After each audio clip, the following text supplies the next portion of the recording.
Alright, today is International Polar Bear Day, and I'm here with my friend Patrick Almaguer, who did the world famous Nissan Leaf spot with the polar bear in it. So I just want to kind of ask him a couple questions about polar bears in general and about that spot. So, what was the brief for that?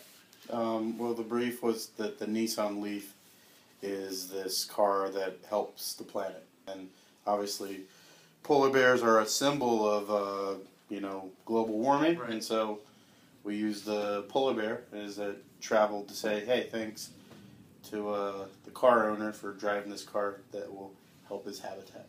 And then this thing was dead and alive for about a year before they even made it. So a lot of the head-up people in the creative really liked it, but it's just one thing that they need to push the client to do creative work, and it takes a while for them to actually do it.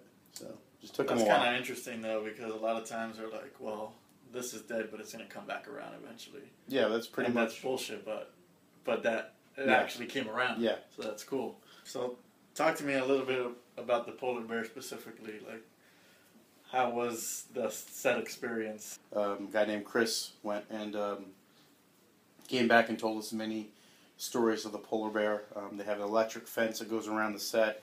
You're not allowed to have food on the set because the polar bear.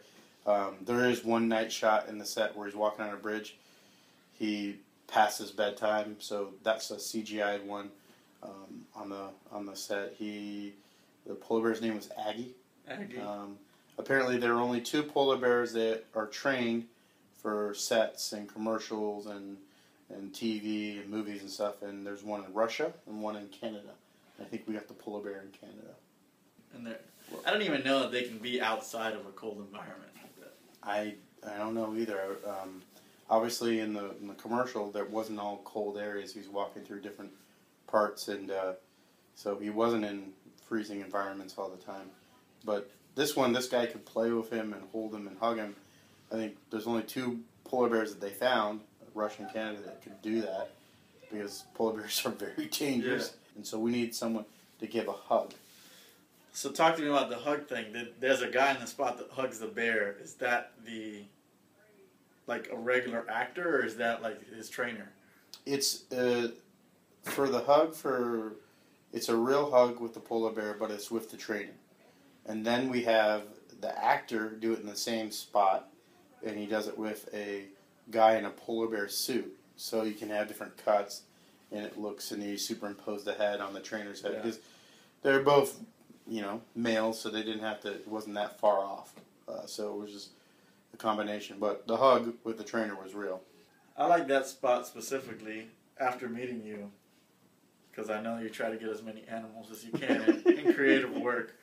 But you got that one in a very sly way, where it was still a very kind of wacky concept, like a polar bear comes and gives a hug to a dude, but it was done in a very emotional way where so I think the emotion our bosses, the CDs at the time, were they do very good emotional kind of stuff. I mean, if it was on our own, maybe we would have taken it to maybe a little funnier, and that would have been wrong. I think they guided us kind of in the right way. They took it in the right way.